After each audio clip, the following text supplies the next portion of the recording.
Começando com a palavra de oração. Senhor Deus e Pai, graças te damos, Senhor, por esta rica e preciosa oportunidade que estamos aqui, né, mas nesta aula, a última desta matéria. Ó Espírito Santo, nos ministra segundo o que já temos nos proposto apresentar dentro da tua gloriosa palavra. Fala aos corações dos meus irmãos, ajuda-me a mim na transmissão da tua palavra.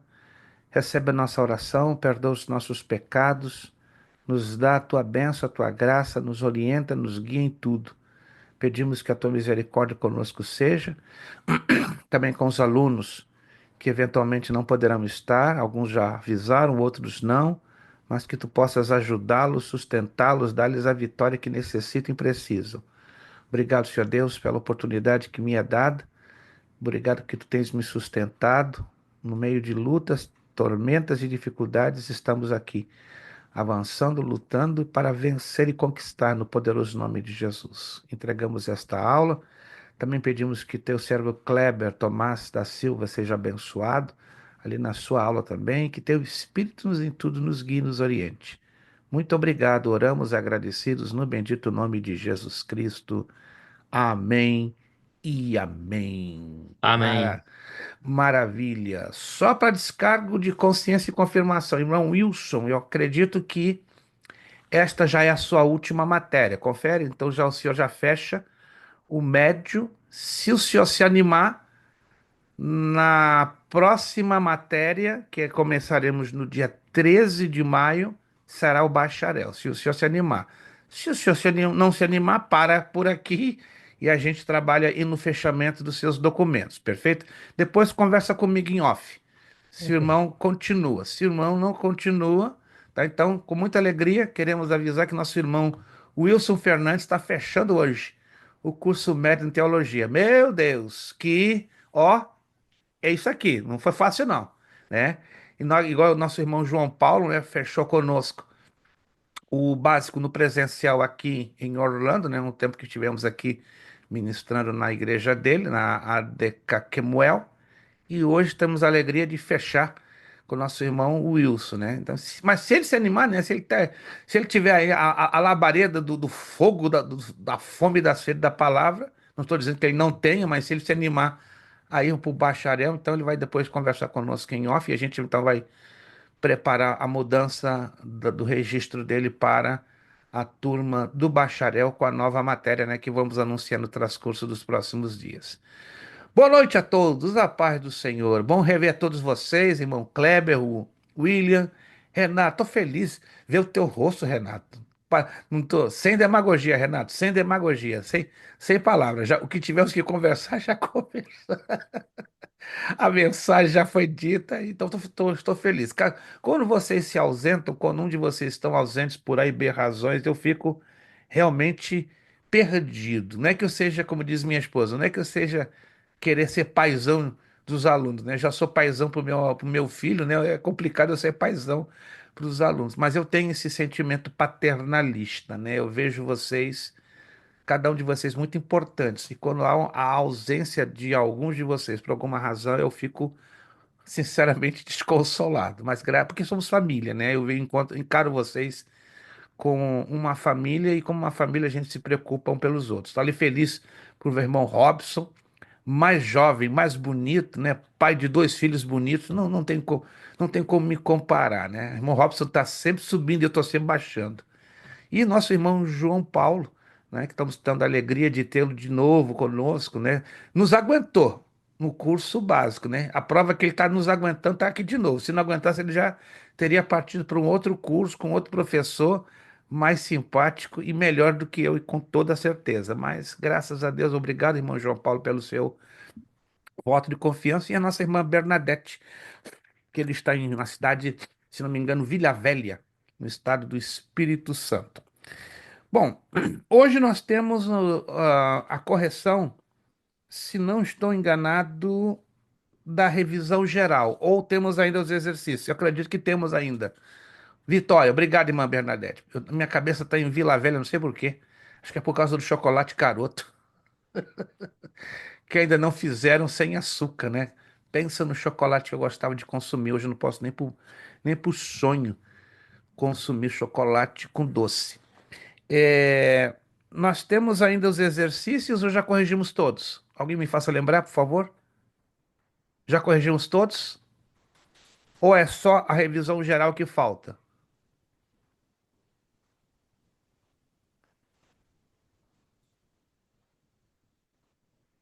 Bom, de igual maneira como eu já orientei vocês, esses exercícios são super práticos, não tem mistério, tá? Porque as respostas, alguém se lembra?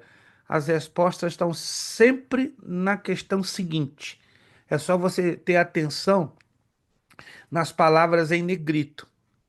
Buscando as palavras em negrito, você já vai ter a resposta, com exceção de uma ou duas, que você tem que fazer uma avaliação. Vamos fazer o seguinte, para a gente ganhar tempo hoje, como é a última aula, vamos deixar para o finalzinho a questão da revisão geral, tá? Da revisão geral, vamos deixar para o finalzinho a revisão geral, que está aqui na página 13, as perguntas um, 2, 3, porque isso vai ganhar vai tomar um certo tempinho, e não colocamos as perguntas para debate, porque então vocês vão estudar da página 2 até a página 13, não entrando perguntas para debate.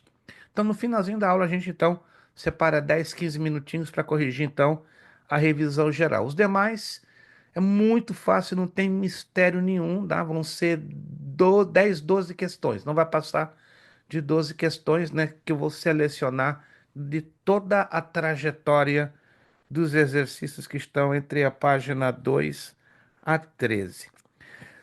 Se vocês se lembram, nós estávamos falando na aula passada sobre as referências reais. Lembram-se das referências reais? Estamos falando que a palavra salvo na Bíblia tem vários significados, né? Santo, nova criatura, fiel, filho de Deus, crente, discípulo, nascido de Deus, justo, remidos. Também nós falamos sobre a segunda vinda de Jesus à Terra, né? Eu queria desenvolver esse assunto, mas ele vai tomar muito tempo, pessoal, então eu vou dar uma pincelada bastante rápida, né? Eu falei de Zacarias 14, 4, 5, Mateus 25, 31 é outro texto que fala, segunda de Tessalonicenses 2, 8, Judas verso 14, Apocalipse 1:7 e Apocalipse 19:11. Todos esses textos estão referindo-se à segunda vinda de Jesus à Terra. Preste atenção, a segunda vinda de Jesus à Terra. Não tem nada a ver com arrebatamento. Não, não. Quando nós falamos a segunda vinda de Jesus à Terra, é depois do período da tribulação, quando ele retorna com a igreja e se manifesta visivelmente a todo o planeta Terra. O arrebatamento, as pessoas não vão ver, elas vão ser extraídas, né? Os crentes vão ser levantados da terra e a maioria das pessoas não vai se dar conta. Claro, os familiares dos crentes vão se dar conta porque estarão desaparecendo aos milhares, aos milhões, e aí vão se dar conta do que exatamente está acontecendo. Então, esta é a segunda vinda de Jesus, não à terra. Ele vem em duas etapas. Uma etapa para a igreja, o mundo não vai ver, certo? Isso, obrigado, irmão Wilson. Esses textos eram dever de casa. Perfeito, obrigado. Agora sim, eu vi aqui numa anotação que está aqui no outro. É tanto papel que eu tenho colocado aqui na minha apostila que está chegando, irmão Marcos, o jovem irmão Marcos Tavares. Isto. Então, estes textos que foram mencionados eram para dever de casa. Boa noite, jovem Marcos Tavares. Boa noite. Esse é jovem, gente. Todo mundo aqui é jovem, mas nada comparado à juventude do irmão Marcos, né? Eu tenho que aprender a ser Gostaria jovem. eu. Ah, irmão Marcos, a sua modéstia me arrebenta, sabe? Quebra ao meio. Vamos lá. Vamos então, uma vez que foi deixado para trabalho de casa ou para avaliação para casa, tá? Vamos entrar, estamos estudando sobre as leis dos contextos. Alguém está se lembrando? Eu mencionei os 6 principais contextos. Alguém se lembra? Se estão anotando? Vamos lá. Se alguém está anotando, a lei dos 6 contextos. Isso já foi estudado em Hermenêutica 1, mas eu estou batendo muito nesta tecla pelo fato que, por incrível que pareça, ainda tem um bom grupo de alunos que não se lembram desta parte que é a mais importante de toda a hermenêutica bíblica, a lei dos contextos. Alguém se lembra quantos são os contextos? Eu falei aqui, a menos que alguém não tenha anotado ou não tenha prestado atenção nos vídeos. Contexto geral, Sim, contexto imediato, ó, contexto remoto, contexto referencial, contexto histórico e o contexto literário. olha, só o irmão João que está em órbita ao redor da Terra, ou vocês saíram da órbita da Terra? Isso aqui não pode. Salvei tudo aqui, a mesa Ó, apostila tudo salva. isso não pode ser esquecido, irmãos.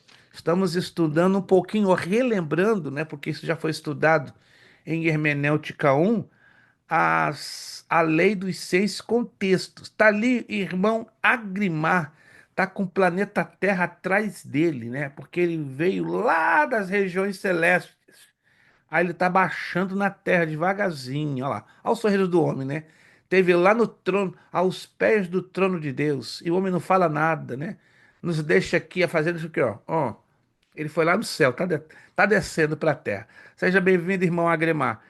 O irmão deixa igual o Renato. Semana passada não veio, deixou uma cratera. Aí o irmão Agremar também não veio, abriu o tamanho do buraco. Vocês parecem que são construtores, né? São especialistas em abrir buracos. Mas graças a Deus vocês voltam e o buraco fica tudo fechado. Que bom. Bom, vamos lá. Só relembrando os irmãos.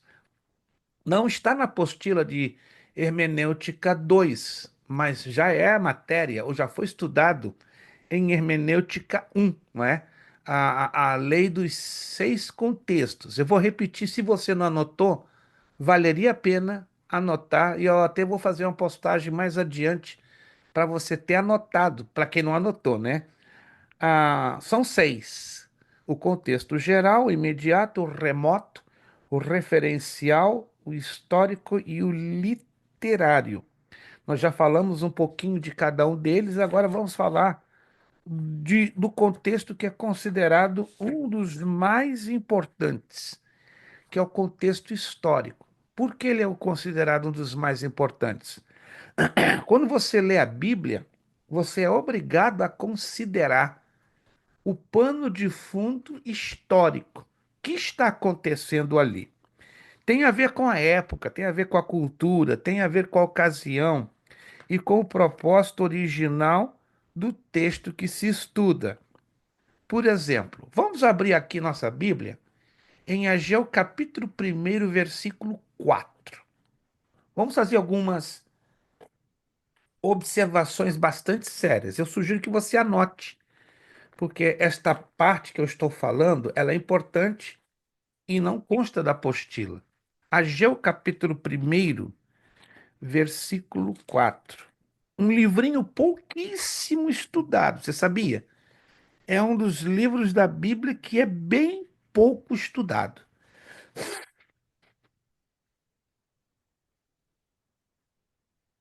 Ageu capítulo 1, versículo 4. Presta atenção no que esse texto aqui está dizendo. Eu vou estar lendo em duas versões. Tem uma versão que eu coloquei aqui na apostila e depois a versão que eu tenho aqui nas mãos, que é Almeida Revista Corrigida 2009. Olha o que está na apostila. É para na apostila não, perdão, desculpe. Na apostila não consta. Estou usando uma outra. Vou usar duas versões, mas mantenha a sua Bíblia aberta em AG 1:4. De repente, a versão que eu vou ler agora, você a tem. Preste atenção. É para vós tempo de habitardes nas vossas casas estucadas e esta casa há de ficar deserta. Quantos de vocês têm essa tradução? Todos. Vou repetir de novo. É para vós tempo de habitardes nas vossas casas estucadas, e esta casa há de ficar deserta. Minha pergunta: a que exatamente Ageu está se referindo? Aí tem um contexto histórico que precisa ser considerado, não é verdade? O templo de Israel, Mas, Jerusalém, o Templo de Jerusalém, mas vamos ser bem mais específicos. Muito bem, irmão João já jogou. O Templo de Jerusalém, mas que situação estava o Templo de Jerusalém? Vamos lá. ele estava destruído, né? Estava destruído. Oh, mas quem destruiu o Templo de Jerusalém? Alguém se lembra? Os babilônios. Os babilônios. Olha, irmão João daqui a pouco vai começar a chorar. Só ele está sozinho. Os babilônios. Os babilônios. Se você já leu alguma vez esse texto, não sei se você já se perguntou. Vem cá, a que época Ageu aqui está se referindo? Sim, isso é importante, porque, irmãos, tem muita gente que está lendo a Bíblia, mas não entende, não identifica o contexto histórico e tem uma enorme, gigantesca dificuldade para a interpretação, não é? Por isso, meus irmãos, vale a pena, primeiro, como primeiro exercício de hermenêutica, fazermos uma análise contextual histórica do texto que estamos lendo e explicar o porquê, o que e o porquê, não é? Como nesse caso específico, o Senhor pronunciou esta palavra através do profeta Ageu. Então já entendemos que ele fez esse tipo de abordagem por causa do quê? Que o templo de Jerusalém estava destruído. Agora, muito importante que eu vou dizer aqui, ó. O que é estritamente cultural no Novo Testamento não tem aplicação a partir do século I, por causa do quê? Do fechamento do cânon do Novo Testamento. Desde então, que permanece no texto bíblico é a mensagem da palavra de Deus para todos os tempos. Em outras palavras, vamos lá. Vamos começar a relembrar aqui. O que significa cânon? Vamos lá. Estamos estudando hermenêutica. Dois. Perdão. Canon. Alguém se lembra? Não tem nada a ver com a máquina de fotográfica Canon, nem com a filmadora e nem a copiadora Canon. Pronto. Já que Se eu não me falha a memória, nós estudamos bibliologia e isto. cânon é que já está fechado, né? Já não tem mais revelação. Olha, o irmão tá tão certo porque o irmão tá só dando o fechamento. Eu quero a causa, não o fechamento. O João deu o fechamento, agora eu quero a causa. Qual a razão desse nome, Canon? Cânon. Tem uma razão. Rapaz, se você lembrar, eu tô animado aqui para dar 75. Se Meu vocês Deus. funcionam na base Eu da. estudei na biologia, bibliologia, eu Mas estudei se isso, nós vocês estudamos isso aí. funcionam na base do tapa do ponto, então vou estar aqui ó, dando 75 no tapa do ponto. Pronto. Tá pouco? É um aumento. Fechamento da profecia? Não. Tô percebendo que vocês. É na tapa do. Eu aumento para 80. Pronto. Vamos lá. O cano se fala-se de uma lista de livros que se juntou e fez a Bíblia. São vários livros. Ah, o irmão tá me dando o fechamento. Eu quero a causa. Tá todo mundo preocupado com o Canão das resultado. Escrituras, 400 anos Isso é consequência, gente. Eu quero causa, eu não quero em consequência. Jesus. Vocês estão agarrados com consequência, com resultado. Vou fazer melhor ainda, para me animar esse povo. O aluno, o primeiro que me der a resposta certa, esquece de fazer a prova de Bibliologia 2. Acabou, tá isento. Vamos lá. Sem consultar o Google. Aí até eu consigo fazer isso. É, doutor Google. Tem Google. As Ó, aqui, apostilas ó. pode consultar? Não, aqui, ó, aqui. É tudo aqui. Vamos puxar Ai, daqui. Isenção completa da prova. O primeiro aluno que me responder corretamente. Que significa cânon? Medição? Chegando perto. vara Vara de da medir. medição? O Vara irmão de medir. Marcos Tavares esquece de fazer a prova. Cânon vem da palavra cana, quer dizer vara de medir. Parabéns. Irmão Marcos, estou quase chorando aqui de emoção. Que é isso? Que é isso? Tá aqui, da prova, isento da prova. Pronto. Não precisa nem aparecer na semana que vem. Descansa, ronca e baba. Meu Deus. Gente, anota. Isso não pode ser esquecido por nada. A palavra cânon vem da palavra grega cana. Não é cana de açúcar, não. Quer dizer vara de medir. O cânon, então, se torna o critério para se determinar. Escute isso aqui é importante também. Quais seriam os livros inspirados e não inspirados pelo Espírito Santo? Irmão Agrimalho foi um pouquinho longe, não é? Porque houve o período dos 400 anos de silêncio profético, que ali, na verdade, Deus não deu nenhum livro inspirado. Aí o irmão Agrimar acertou. Só que ele puxou, ele falou lá o resultado no fim da história. Eu queria o resultado no início da história. Eu percebo que o aluno ele consegue memorizar o fim, mas nunca o começo. Então procura ter em mente o princípio, o meio e o fim. Pastor, eu não tenho a sua cabeça. Não, a sua cabeça é melhor do que a minha.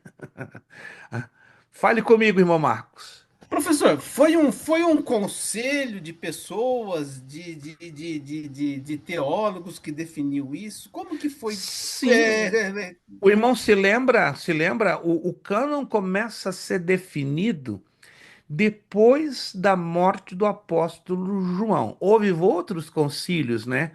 Como o Hum, concílio de Jerusalém, o concílio de Cartago, mas na verdade começa em 325 depois de Cristo. Se o irmão se lembra, lá na matéria de bibliologia, no é muita concílio, informação, professor. É no muita concílio informação. de. Eu também eu tenho essa informação aqui dentro, né? E a minha mente é pior do que a sua, pode acreditar. Minha mente tá Ah, fraquinha, fraquinha, fraquinha. Ei, Jesus! O concílio de Nicéia começa a definir, não é, o cânon, ou seja, quais os livros seriam considerados mas inspirados. assim, quem eram essas pessoas? Eram teólogos? Eram os discípulos dos discípulos, vamos resumir melhor, eram a primeira, segunda e a terceira geração dos discípulos dos apóstolos. Por exemplo, o apóstolo João morre. Quem ele deixa como principal discípulo? Ele deixou vários, mas quem ele deixa como principal discípulo? Policarpo. Aí Policarpo é a primeira geração do discípulo do apóstolo João, que escreveu as três cartas de João, o Evangelho de João e o livro do Apocalipse. Depois Policarpo prepara outros discípulos, dentre eles Tertuliano. Creio que o irmão já ouviu falar dele, Tertuliano. Aí Tertuliano se torna um teólogo respeitado na Palestina. Aí Tertuliano cria, né, prepara vários discípulos, dentre eles Orígenes. Aí Orígenes se torna um discípulo direto de Tertuliano. Todos esses discípulos de primeira, segunda e, sobretudo, de terceira geração, eles são homens preparados e inspirados, né, pelo trabalho que os 12 apóstolos de Jesus deixaram. E, consequentemente, eles se tornaram o quê? Teólogos, né? Homens que começaram a entender os critérios das doutrinas bíblicas e sabendo quais da parte de Deus os livros inspirados e não inspirados. Ou seja, o cânon foi fechado com o livro do Apocalipse. Agora, os critérios critérios que estabeleceram esse cânon levam ainda mais de 200 anos para serem, vamos dizer, confirmados. Isso por volta do ano 505, todo o sistema é bem complexo, que envolvia o cânon, ele já está fechado, ou seja, o que deveria ser considerado inspirado e o que não deveria ser considerado inspirado. Tanto que criou uma tremenda polêmica na Reforma Protestante, né?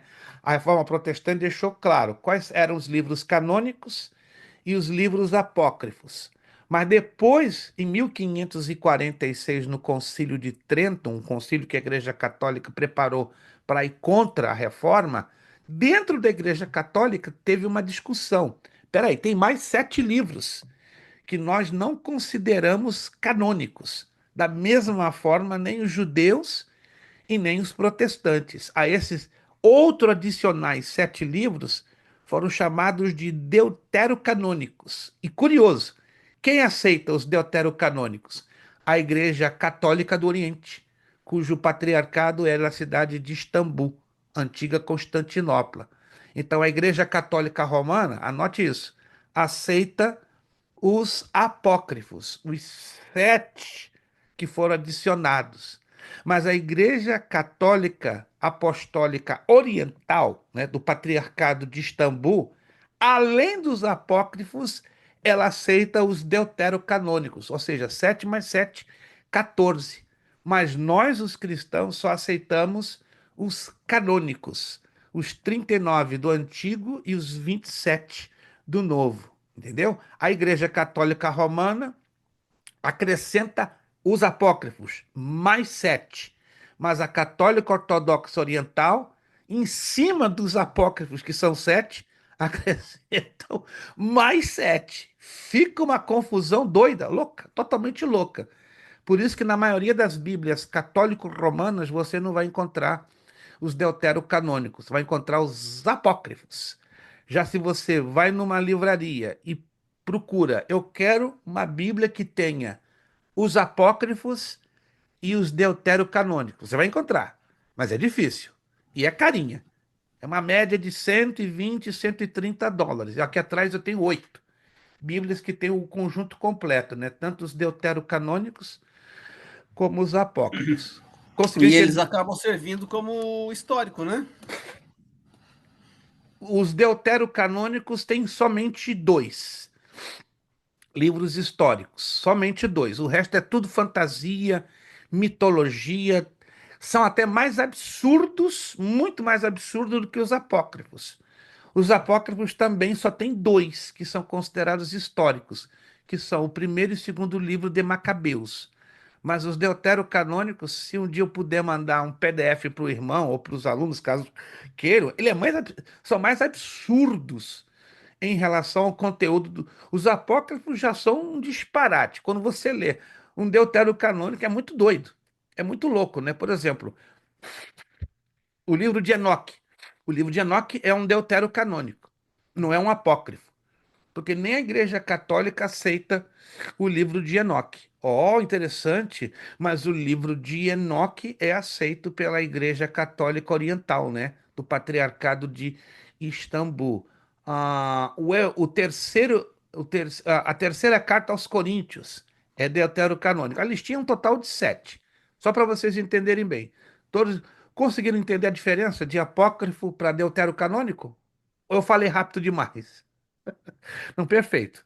Então, eu acredito que eu consegui responder a pergunta do nosso irmão Marcos. Então, para nós entendermos isso aqui, tudo que está dentro do cânon está dentro dos 39 livros do Antigo e 27 do Novo. Ou seja, o cânon é o conjunto dos livros inspirados da palavra de Deus. Agora, observe isso aqui, ó.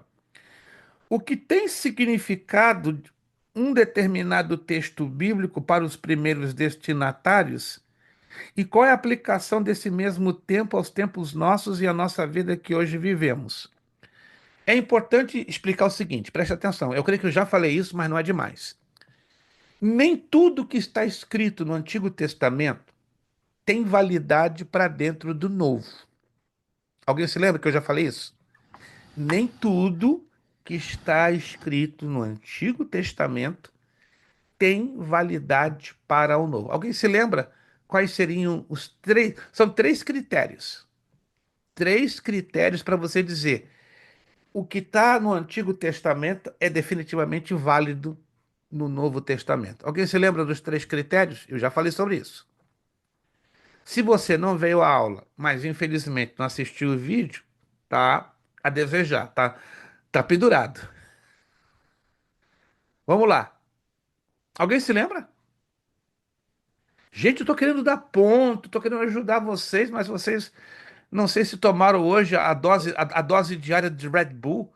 Eu lembro que o senhor falou que primeiro tem que, ou Jesus tem que mencionar, ou os apóstolos têm que mencionar o Velho Testamento, aquelas coisas que foram faladas, palavras que foi falado pelos profetas. E eu creio que o senhor falou também algo de formar uma doutrina, né? Você não pode formar uma doutrina somente Vamos, no versículo, mas eu creio que você não leva. irmão João tá perfeito. Só tá precisando apresentar os detalhes dos critérios. O caminho do irmão João tá perfeito. Só precisamos agora entrar nos detalhes. Vamos lá. Alguém se lembra dos detalhes dos três critérios? Não? Hum. De duas, uma. Ou eu lecionei muito mal e ninguém pegou, ou é necessário o consumo de ginkgo biloba, uma ervazinha para ajudar a potencializar a memória. Vamos Só o lá. nome já assusta. Dois ou mais Com- apóstolos têm que confirmar o mesmo texto, pastor?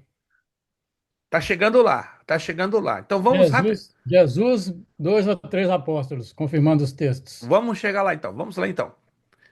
Primeiro critério: Jesus. Fazemos a seguinte pergunta: Jesus está pelo menos confirmando uma vez, pelo menos uma vez, um determinado ensino do Antigo Testamento? Por que Jesus tem que confirmar só uma vez? Porque ele é Jesus, é o Filho de Deus, é o Verbo de Deus.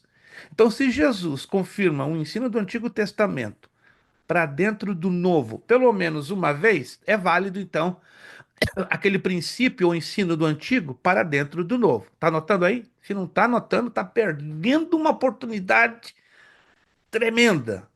E aí lá na frente você vai se esquecer, não vai se lembrar, e vai chegar numa hora que você vai precisar de se lembrar disso. E aí você vai estar dando palmas, aplaudindo coisas do Antigo Testamento que não têm validade dentro do Novo. Aí você, sem querer, está aplaudindo por uma heresia. Ou seja, o que que é uma heresia? Um ensino que não tem cabimento para o uso do Novo Testamento. Vamos lá. Esse é o primeiro critério. O segundo critério, pelo menos duas vezes, o apóstolo Paulo tem que estar confirmando em uma das suas 13 epístolas, ou se não nas 13. Há casos que Paulo confirma dentro das suas 13 epístolas. Mas se aquele ensino, o princípio do Antigo Testamento, Paulo o apóstolo, pelo menos confirma duas vezes, ou em uma epístola, ou uma vez em cada uma das suas epístolas, então esse ensino, o princípio do Antigo Testamento, ele é válido para dentro do Novo Testamento. Terceiro critério. Está anotando? Se não está anotando, você está perdendo uma oportunidade tremenda. Se não, você se compromete a assistir o vídeo e vai rever isso aí. Terceiro critério. Os apóstolos Pedro, Tiago, João e Judas. Se Pedro, Tiago, João e Judas mencionam três vezes o ensino ou critério do Antigo Testamento nas suas epístolas, então este ensino ou critério do Antigo Testamento ele é válido para o Novo. Oh! Mas esse negócio de dois, três versículos, biblicamente, aonde eu me baseio? Deuteronômio 17:6, Deuteronômio 17:15. Pela boca de duas ou três testemunhas, todo negócio será confirmado. Então, o que isso quer dizer é o seguinte: eu não posso me valer de um só texto ou de um só versículo de forma isolada para fazer uma afirmação, que é um ensino ou doutrina bíblica. Vamos aqui um exemplo, eu acredito que se eu não estou tão ruim da minha mente, eu mencionei aqui um exemplo, que eu mencionei, repito, não é em vão repetir sobre isto. O uso do azeite ou do óleo lá no Antigo Testamento. Alguém está lembrado? Ou não? O uso do azeite ou do óleo no Antigo Testamento. Alguém se lembra qual era ou quais eram, para que se usava o azeite ou óleo no Antigo Testamento? Tinha duas funções, só tinha duas. Não tinha três, nem quatro, nem cinco. Só era usado em duas situações. Duas. Vamos lá, se alguém se lembra. Era para ungir os profetas, reis, sacerdotes e também para ungir os móveis do tabernáculo. Olha só. Vou me aproximar aqui. Olha o tamanho do meu dedo lá pro William. William, cinquentão pra ti, William. Parabéns, William. Esse é o menino do irmão Robson. Se não conhece, olha lá. É o seu menino, irmão Robson. Ah, saiu o irmão. Puxou o pai. E eu quero acreditar que também puxou o tio. Por que não? Não. Claro que puxou o tio, né? Se não puxar o tio e o pai, o negócio tá feio. William, parabéns, William. Sentindo falta do outro William, né? William Carvalho. Ei, meu Deus, mas tá bom. William Pereira arrebatou cinquentão. Meu Deus. Vou repetir o que o William confirmou. Por isso que eu levantei os dois dedão, porque quando eu levanto, eu sou parecido com os imperadores romanos, né? Os imperadores romanos, quando poupavam alguém dos gladiadores, ó, dedão pra cima. Quando mandava matar, dedão pra baixo. Então eu comigo, ó, quando eu levanto os dois dedos, pode acreditar, é pontão. Se eu abaixo o dedo, pode escrever, eu vou tirar ponto. Até hoje eu só fiz com dois alunos. Em 5 anos de escola, eu só fiz isso aqui uma vez. E fiz isso aqui duas vezes. Isso aqui é reprovação. Isso aqui eu só tiro 40 pontinhos a 50. Agora, se é duas vezes, tá reprovado. Deixa eu confirmar aqui então, meus irmãos. O uso do óleo ou do azeite no Antigo Testamento era só para ungir reis, profetas e sacerdotes. E para ungir o mobiliário ou os utensílios do tabernáculo. E acabou. Mas, pastor, e hoje esse negócio de ungir pastor, presbítero, missionário, joga lá aquele tanque de óleo na cabeça, faz aquela baboseira toda. Que negócio é esse?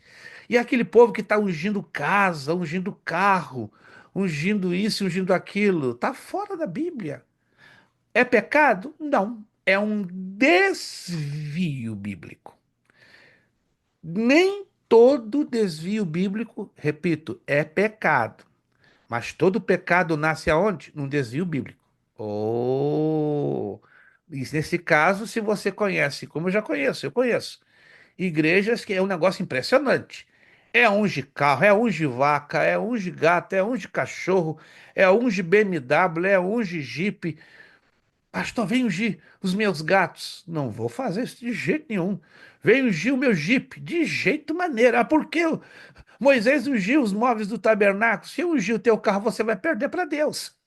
O teu carro vai ficar para ele, para o uso da obra. Temos que ter muito cuidado com isso, irmãos. Então, Jesus, olha lá, agora vamos trazer para a prática. Nem Jesus confirmou isso. Nem o apóstolo Paulo. Nem os apóstolos Pedro, Tiago e João e Judas. Partamos desse princípio, gente. Vamos ter de uma vez por todas esse critério. Quando você tiver dúvida, presta atenção, ó. Quando você tiver dúvida, esse princípio, esse ensino do Antigo Testamento, ele é de fato válido para o novo ou é somente válido para o antigo? Passa a peneira. Jesus falou uma vez sobre esse princípio no Novo Testamento? Não. O apóstolo Paulo, pelo menos, falou duas vezes sobre esse princípio no Novo Testamento? Não. Pedro, Tiago, João e Judas. Pedro, Tiago e João e Judas falaram sobre isso? A irmã Meire não está me ouvindo. Todos estão me ouvindo bem, irmãos? Todos estão me ouvindo bem? Eu pergunto porque então o problema é local, irmã Meire. Lamento. O problema está com a senhora. O meu aqui está no máximo. Se todos os alunos estão ouvindo-me, né, em alto e bom som, então, infelizmente, já por isso que eu faço a pergunta. Eu constato que o problema é no aparelho local. Então, dê uma olhadinha aí no seu aparelho. Não estou conseguindo porque a senhora está com a tela fechada. Não sei se a senhora está usando celular ou computador, mas geralmente esses probleminhas de som dá mais em celular e ocasionalmente dá também em computadores. Então, procura regular aí da irmã Meire. Se o seu som está baixo, o problema, infelizmente, não é aqui do nosso lado. Entenderam então, irmãos? Irmão Marcos, por favor. O senhor comentou ali de Deuteronômio, onde confirma aquela validação de uma prática do passado em relação ao novo, né? Isso a gente vê lá em Deuteronômio 17:15. Isto. 17:4, 17:6 e 19:15. 17:6 e 19:15. Posso dar também a vocês. Não estou vendo a senhora, irmã Meire. O seu áudio também está em negro, está completamente fechado. Então não tem o seu áudio. Só para a senhora está me ouvindo, mas o seu áudio está fechado. Que a irmã Me... Isaac, estou ouvindo o senhor, pastor. Sim, mas o seu vídeo está fechado. Sim, porque a gente está na cozinha jantando. Desculpa. Maravilha. Não atrapalha Deus, não, né? Por favor, deixa Deus lhe usar, tá bom? Depois que Deus terminar de usar a senhora abre, por favor. Tá bom. Mas enquanto Deus está usando a senhora, segura tudo aí. Senão Sim. pega pesado aqui do nosso lado. E a gente vai ficar desesperado para querer participar do almoço, da janta com a senhora. Amém. Deixa eu... Isso é o bom das aulas online, gente. Tudo acontece espontaneamente. Não tem jeito, não. Não tem como a gente sair essas coisas. Vamos na primeira carta de João, capítulo 5. Isso aqui é para não se esquecer, gente. Se vocês esquecem disso aqui, olha, vocês vão passar vergonha nas suas igrejas, quando o seu pastor lhe deu oportunidade para compartilhar uma palavra.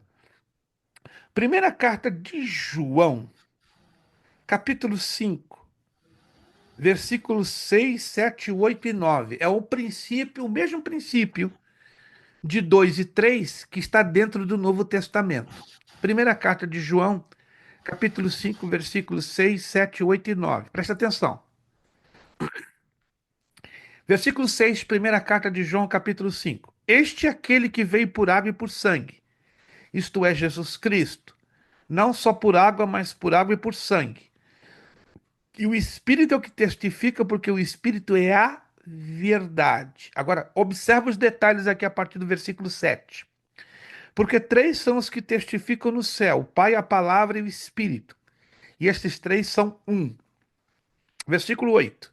E três são os que testificam na terra: o Espírito e a água e o sangue. E esses três concordam num. Versículo 9. Se recebemos o testemunho dos homens, o testemunho de Deus é maior, porque o testemunho de Deus é este, que de seu Filho testificou. Guarde isso, por favor. O número 3 é o número do céu, ou o número da concordância divina. Por quê? Pai, Filho e Espírito Santo. Anotaram? O número 3 na Bíblia é o número do céu ou o número da concordância divina. Partindo do princípio que o número 3 está ligado a acordo ou concordância e também está ligado com o céu, então nada mais que coerente e compreensível que o texto bíblico está na base de 2 a 3 confirmações. Então eu não posso, repito, usar nenhum texto isolado para sustentar um ensino ou uma doutrina. É normal que eu, você, cada um de nós tenhamos a nossa opinião, é normal. Mas em se tratando de fazer afirmações quanto à interpretação do texto, é altamente perigoso, perigosíssimo. Nós não podemos fazer afirmações dentro da Bíblia somente na base de um versículo. Anotado, irmãos? Temos que ter dois, temos que ter três, e até em alguns casos acima. Mas a base, o que dá mais ou menos não, o que dá possibilidade de você considerar, começa com dois e três. Mas vai casos que eu vou ter quatro, cinco, seis, 10. Teve dois ou três como mínimo, levanta o dedo, tá tudo certo, tá? Então é válido para dentro do Novo Testamento, aquele ensino do Antigo Testamento. É a mesma coisa a questão do uso do óleo, do azeite. Tem outras coisinhas que nós poderíamos aqui mencionar, né? Como, por exemplo, as festas judaicas, o guardar do sábado, são princípios que não foram nem confirmados com Jesus, nem pelo apóstolo Paulo, não é? Porque aí é um problema de interpretação do texto. Porque a Bíblia fala de nós guardarmos um dia de repouso. Guarde isso aí. O dia de repouso não é necessariamente o sábado. Não. Aí entra outro problema. Por quê? A palavra repouso no hebraico é Shabbat. Repouso. Shabbat. Alguém já ouviu falar dessa palavra em hebraico? Shabbat. Repouso. Shabbat não é sábado, porque sábado vem do grego, sabaton, sétimo dia. Oh! Qual o problema? Começa quando? Em 169 a.C., o Antigo Testamento ele é traduzido para o grego, de Gênesis a Malaquias. E essa tradução ela é chamada de Septuaginta, ou versão dos 70. 72 homens se reúnem para pegar os 39 livros do Antigo Testamento, pum, tira lá do hebraico aramaico e joga tudo para o grego koiné. Mas eles cometem um erro. É normal, o ser humano comete erros. Só que esse erro não foi corrigido a tempo e foi, vamos dizer assim, levado adiante. Qual foi o erro? A palavra que deveria ser traduzida para descanso do hebraico para o grego seria hilasterion. E eles não colocaram hilasterion, colocaram sabaton, sétimo dia. E agora? Ficou na tradição dos judeus a guarda do sétimo dia, que é o sábado. O meu Shabat, ó, sabe quando é o meu Shabat? Quarta-feira. É o meu dia de descanso. Para o muçulmano, é a sexta-feira. Para o hindu, é hoje, segunda-feira. Para o budista, é amanhã. Nenhum budista trabalha amanhã, terça-feira, você sabia? É feriado. O Japão para. É o maior país budista do mundo. Então, terça-feira, se você vai no Japão, para tudo. Entendeu? E assim por diante. Então, Deus que está pedindo a gente guardar um dia de repouso. Os cristãos convencionaram o domingo. Os judeus, por erro de interpretação e de tradução, convencionaram o quê? O sábado. Mas em momento nenhum. Por isso que Jesus disse: o Filho do Homem é o Senhor de quê? O sábado. É o Senhor do dia de descanso, né? Ou Jesus deixou de fazer milagre no sábado? De jeito nenhum. Muito pelo contrário, parece que ele fez até de provocação, né? É no sábado mesmo que eu vou curar. É no sábado que eu vou libertar. É no sábado que eu vou fazer a obra. Porque eu sou Mas, o Senhor. pastor, eu tenho. É por isso que ele falou que o pai dele trabalha até sábado, né? Yeah, Trabalha até no dia de hoje. yep, Mas yep. em Gênesis 2, capítulo 2, versículo 2, Uhum. fala assim: havendo Deus acabado no dia sétimo, é que Deus trabalhou também no sétimo dia. Aí tá. Deus Agora. trabalhou no sétimo dia. Olha só. Aí, Olha a e revelação havendo aí. Deus acabado no dia sétimo a sua obra que tinha feito, descansou no sétimo dia de toda a obra que tinha feito. Aí Mas tá. ele acabou no dia sétimo. Aí está. Ô, irmão João. Irmão João, eu vou ficar quieto. Foi por isso que Jesus falou: meu pai trabalha até hoje. Porque justamente no dia que os fariseus estavam confrontando Jesus, era um Shabat. Irmão João, Ou tá errado? Eu creio que tá errado, né? eu tenho alegria de lhe dizer que o irmão é o segundo aluno isento. É o segundo. Parabéns. É, pastor. Gente, o que está acontecendo? Ó. A honra e a glória seja dada ao nome do Senhor. Olha, o vírus do irmão Marcos pipocou em cima pro irmão João. Parabéns, irmão João. Você tá vendo? É porque, tipo assim, os adventistas falam, não, porque Deus descansou no sétimo dia. Não, peraí. E Deus, ele trabalhou no sétimo dia para poder terminar a obra dele. Gente, parabéns. Os isentos da prova de bibliologia, irmão Marcos Tavares e irmão João Paulo. Não apareçam, não sejam bobos de aparecer. A menos que vocês queiram fazer a título de simulação. Aí é outro assunto.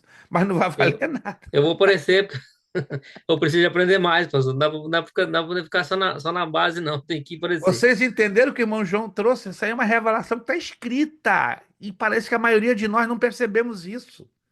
O texto está lá. Alguém está percebendo, irmão? Alô? Psst. Vocês estão acordados? Tô com a impressão que alguns estão assim, quase dormindo. Eu sei que o dia foi cansativo para a maioria de vocês. Meu pai trabalha até o dia de hoje. Ou seja, o nosso Pai Celestial trabalhou inclusive no sábado. E ele usou a expressão descansou, não porque Deus se cansa, Deus não se cansa. Mas esse descansou é uma linguagem figurada para dizer o seguinte: você precisa descansar, e você não é de ferro. Eu sou Deus, mas você não é não. Você é criatura, você é obra das minhas mãos, e aí precisa descansar. Por isso que Deus descansou. Isso é uma linguagem figurada chamada de antropomorfismo, ou seja, Deus transferindo os sentimentos humanos para Ele mesmo, para o quê? Para estar mais próximo de nós. Mas vamos lá, vamos avançar um pouquinho, já que estamos falando ah, de contexto histórico, de contexto histórico. Vamos ao livro de Gênesis. Livro de Gênesis. Professor, Fale. professor, eu tenho uma dúvida aqui, ó. Vamos Lá lá. em 1 João 5, 6. E os três são os que testificam na terra: o Espírito, a água e o sangue. O Espírito seria já está dizendo, o Espírito, né? O sangue, eu entendo que é o sangue de Jesus. E a água? O que seria água? Água nas Escrituras. Preste atenção. Se quiser anotar, anote. Existem duas palavras super parecidas: água e águas. Alguém está percebendo a diferença? Água é no singular, águas é no plural. O que significa água no singular na Bíblia? De acordo com o contexto, só tem dois significados. Anote, isso aqui é importante para você entender isso. Dependendo do contexto, água na Bíblia significa a palavra de Deus que purifica. Vós já estáis limpos pela minha palavra que vos tenho falado. Evangelho de João, capítulo 15, versículo 3. Estão anotando? Se não estão anotando é porque a memória está trabalhando mais rápido que a minha. Graças a Deus. Ou depois você vai rever o vídeo para não perder. Senão você vai passar vergonha lá no púlpito, quando o teu pastor te der a oportunidade e você não vai conseguir se lembrar o que significa a palavra água. Vamos lá.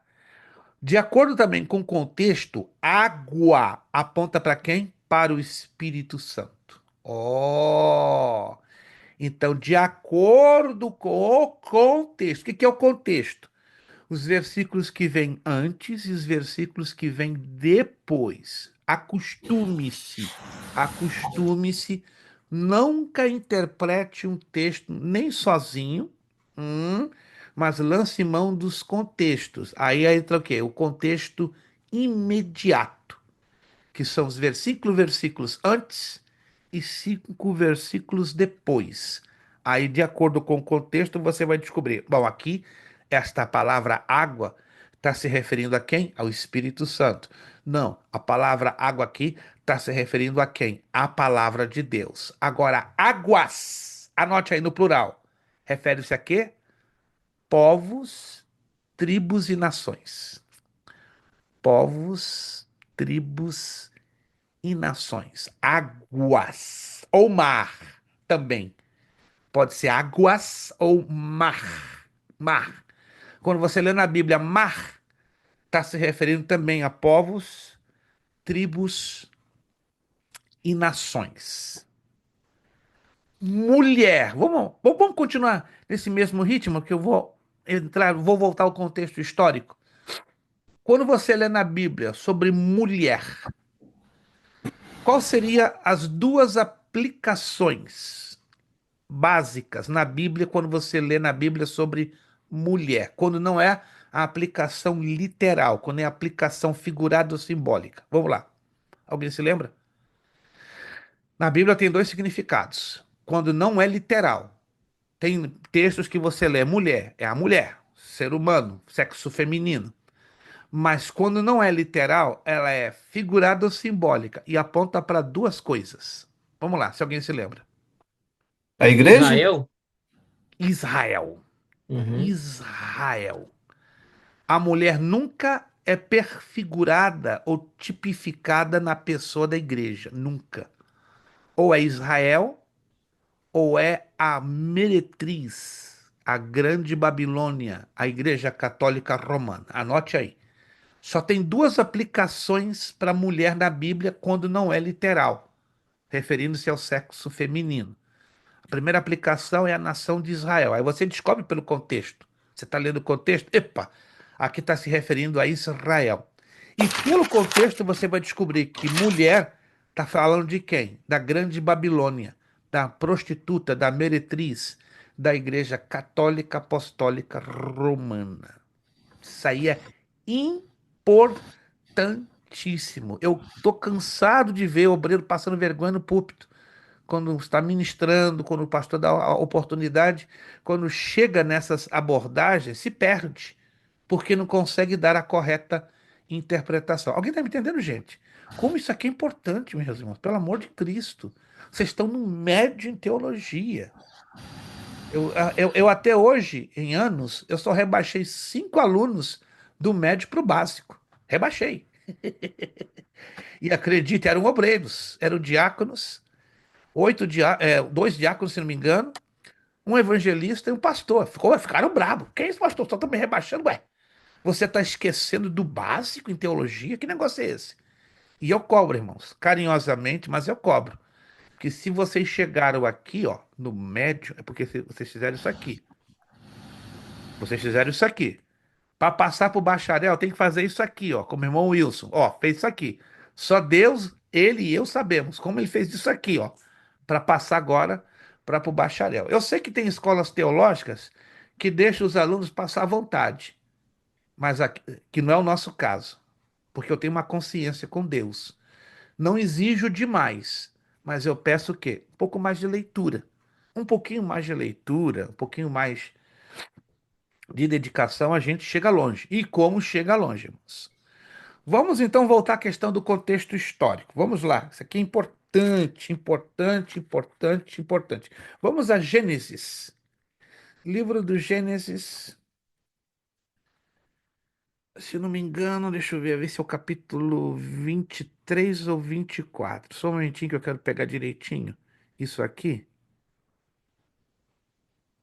Gênesis.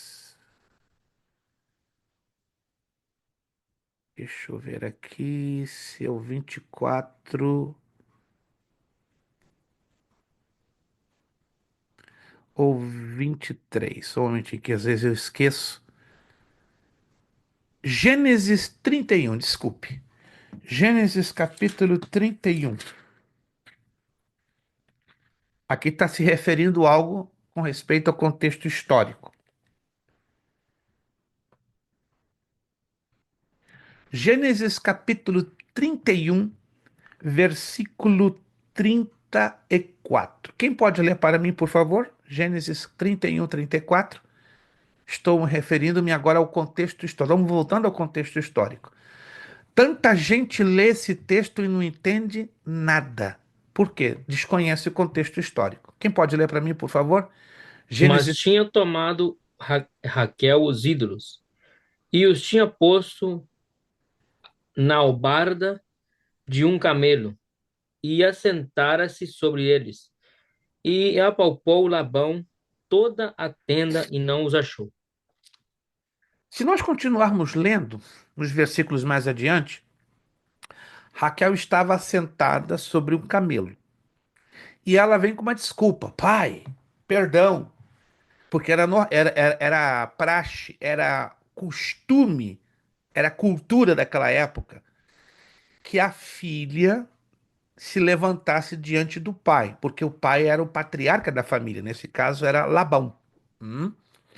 E nesse caso, o que que ela fez? Ela ficou sentadinha na cavalgadura, assim, né, como podemos dizer, do camelo, e veio com uma desculpa. Pai, eu tô naquela época das senhoras. O que que ela tá querendo dizer? Tô menstruada. Se eu levantar aqui, o bicho pega. Então eu não vou poder me levantar. O senhor me perdoa? Claro, numa situação dessas, Labão, tá bom. Te dou desconto, não precisa se levantar, não. Mas por que ela não se levantou? Porque ela estava em cima, sentadinha, em cima dos ídolos.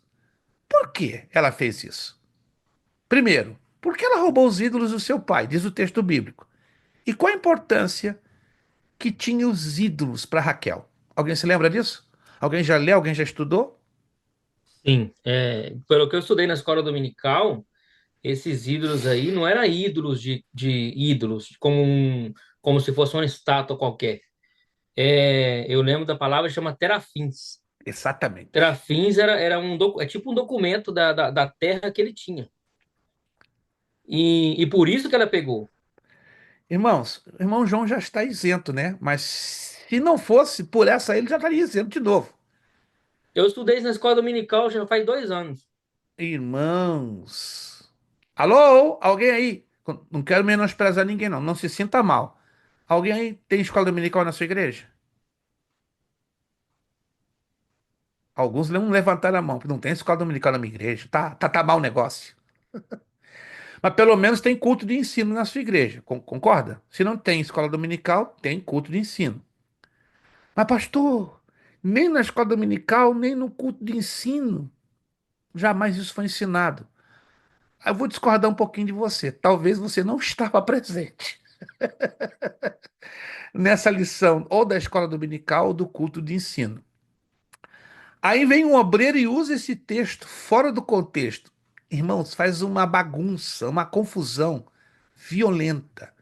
Primeiro, que não são ídolos, como disse o irmão João. Era uma escritura que determinava o quê? A herança.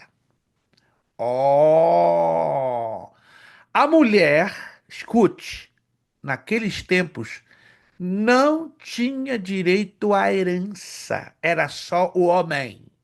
O homem, ela podia ser a filha mais velha, a primogênita, mas o direito de herança não era transferível à mulher, era só ao homem, sendo mais velho. Raquel se sentiu o quê?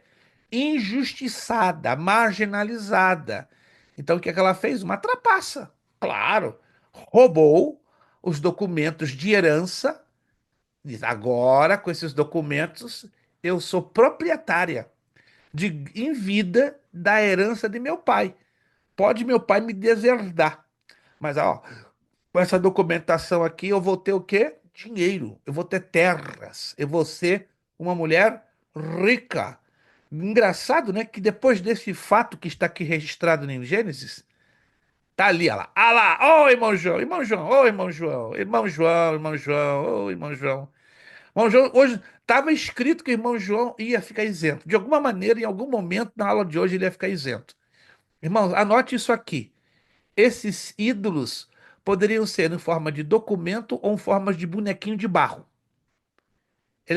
Eles se apresentavam em duas formas. Ou era um rolo, ou era um bonequinho, que não era propriamente um ídolo para adoração, senão um ídolo para dizer: você pertence a essa tribo, você pertence a essa família. Isso quer dizer que o possuidor, ou daquele documento, daquele papiro, ou daquele bonequinho de barro, indicava o quê? Que você tinha o terafim. Você era o dono daquela herança. Alguém, além do irmão João, alguém já ouviu falar sobre isso que eu estou falando aqui agora ou não? Ninguém? Só irmão João. Uau! Olha a importância do conhecimento do contexto histórico da Bíblia, para que a gente não tenha problemas. Vamos então a um outro exemplo.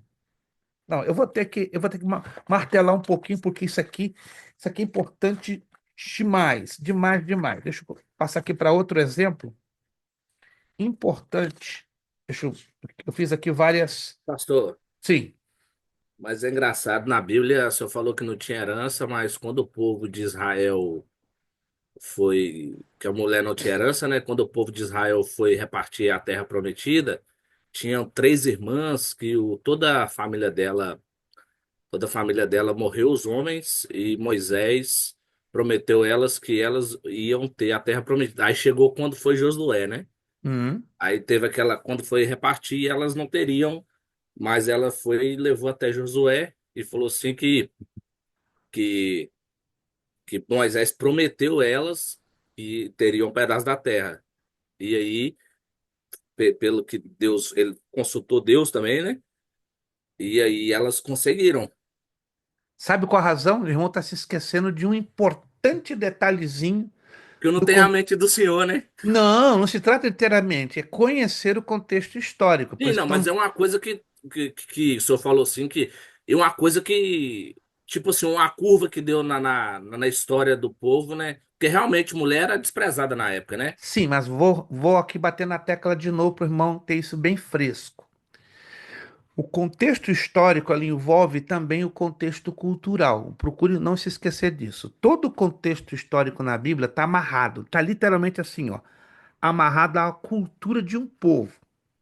Lembre-se que Raquel e Labão, escute essa, Raquel e Labão não eram judeus. O quê? Eles eram a linha reta de uma descendência dos caldeus. Hã? Uma linha reta da descendência dos caldeus. Então era a cultura caldaica. Hum. Quando Josué introduz a nação de Israel para tomar posse da terra prometida, anote aí, ali, historicamente, culturalmente, se forma a nação de Israel. Então a pergunta: quando a nação de Israel se forma, histórica e culturalmente? Quando entra a nação de Israel em Canaã e aí é repartido para as 12 tribos. Ainda que de Jacó procedem os 12 filhos, e os 12 filhos geram-se as 12 tribos, mas a nação de Israel se consolida como nação histórica e culturalmente quando a nação toma posse da terra prometida. Aí sim, Deus orienta Moisés e, consequentemente, a Josué para estabelecerem um grupo vasto de várias leis. A lei da herança, a lei da propriedade, a lei disso, aquilo. Preste atenção que isso é bem interessante, irmão Renato. Uma coisa é o panorama lá de Raquel, Jacó, Labão, ali são todos caldeus. Começando por Abraão. Muita gente bate com o pezinho no chão. Abraão era judeu. Não era judeu, era caldeu.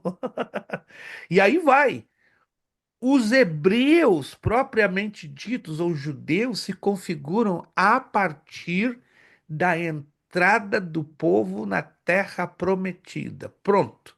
Antes disso, eles estavam misturados com várias raças, envolvidos com várias culturas. Até nos 400 anos que Israel esteve no Egito, Israel não era nação ali. Oh, estava em processo de quê? De formação, mas estava sofrendo uma coisa. Gente, eu quero isentar aqui o terceiro aluno. Sobre isso aí que o senhor fala, Davi também, ele não era 100% judeu, não era? 100%. Como cem por não? cento Porque Como eles não? falam que a mãe dele era um pouco. Ou só era fora do casamento? Mas aonde está escrito isso na Bíblia? Não, não, não, não. Tô perguntando o senhor. É uma dúvida que eu tenho. Eu não tô falando que tá escrito. Sim, mas não existe. Isso aí é uma tradição Não, eu tô popular. perguntando porque eu não tenho na Bíblia, entendeu? E Então, é, uma e é, e dúvida. é. Não, com certeza.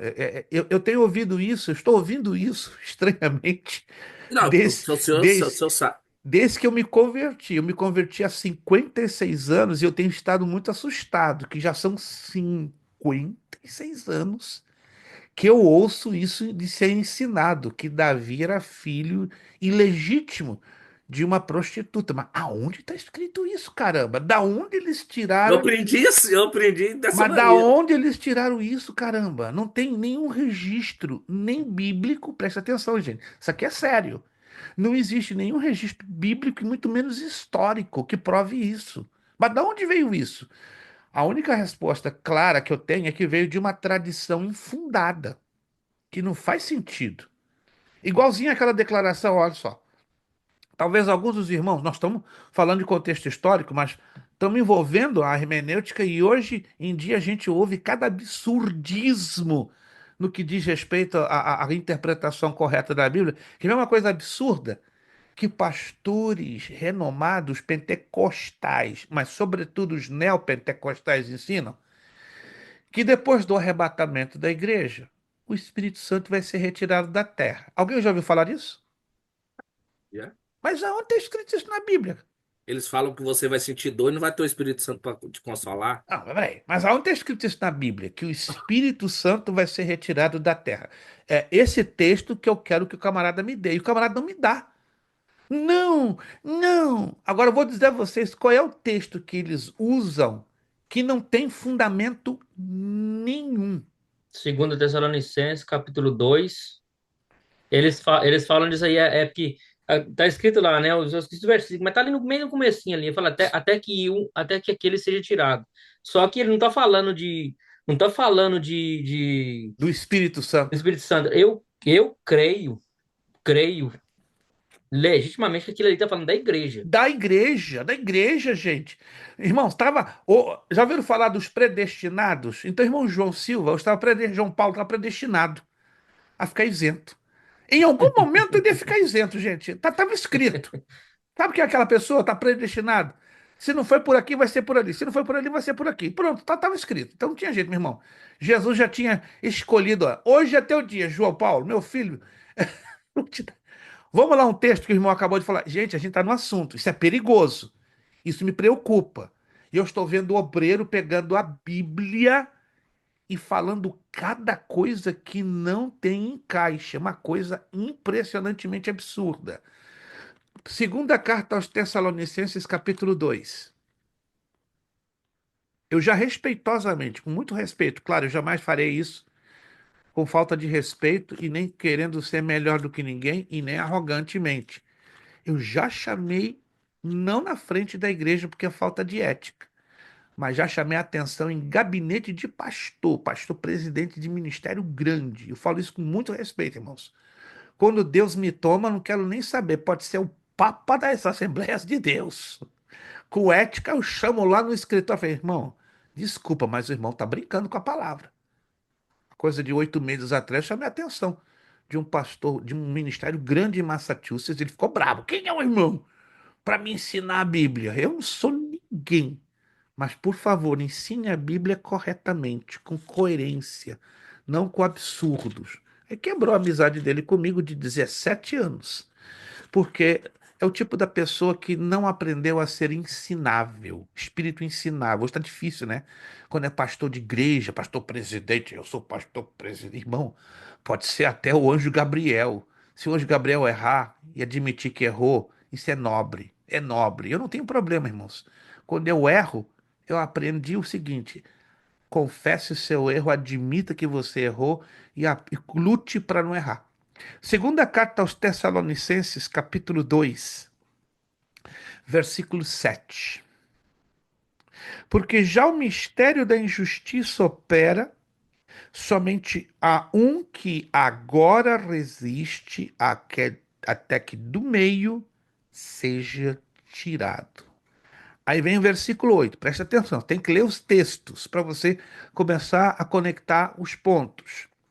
E então será revelado o iníquo, a quem o Senhor desfará pelo assopro da sua boca e aniquilará pelo esplendor da sua vinda. A esse cuja vinda é segundo a eficácia de Satanás, com todo o poder e sinais de prodígio de mentira e com todo o engano da injustiça, para os que perecem, porque não receberam o amor da verdade para se salvarem. O Espírito Santo não pode ser retirado da terra. Por que, pastor? Me ensinaram assim. Mas peraí, como é que você vai explicar? Apocalipse capítulo 7. Como é que você explica Salmo 139, versos 7, 8, 9 e 10? O que diz Apocalipse capítulo 7? Que vai ter salvação na grande tribulação. Se vai haver salvação na grande tribulação, e diz o texto, vem um monte de gente, povos, raças, línguas e nações, uma massa de gente que vai se converter. Como é, como é que elas vão se converter se não tiver o Espírito Santo na terra? Hã? Salmo 139. Vamos lá matar essa charada para acabar com tudo? O Se pastor, e o mais ainda. engraçado desse texto aí, que eu vejo que, tipo assim, é igual aqui a visão que o senhor passou para nós, né?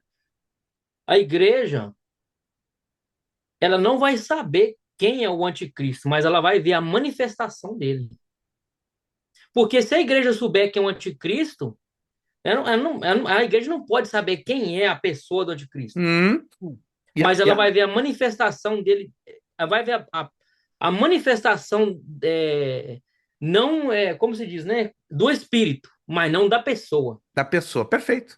Uhum. Tava predestinado, irmão João Paulo, se ficar fora hoje, né? Agora eu entendo a visão que o senhor passou para nós, porque, tipo assim, eu fiquei pensando, né? Mas, tipo assim, a igreja não espera o anticristo, a igreja espera Jesus Sim, senhor. ser arrebatada.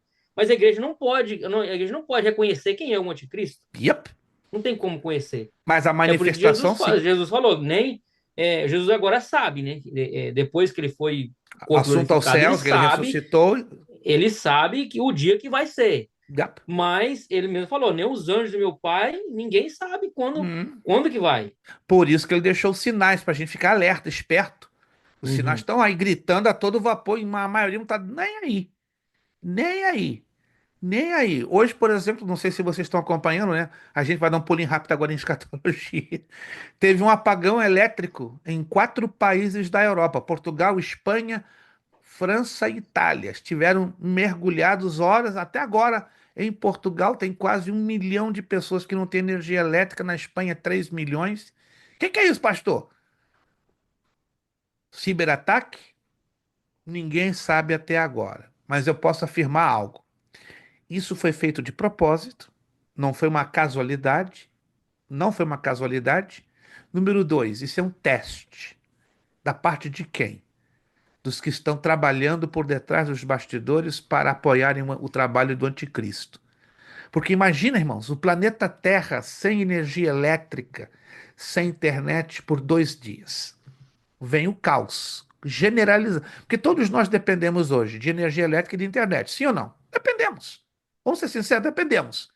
Imagine o planeta 2 dias sem energia elétrica e internet. Loucura, os sinais de trânsito apagados, as linhas de metrô totalmente impossibilitadas, trens impossibilitados, os aeroportos Portugal, Espanha, França e Itália fechados. Foi um caos. Tem hoje pelo menos 40 a 60 milhões de pessoas nesses 4 países, com tudo atrasado, tudo atrasado.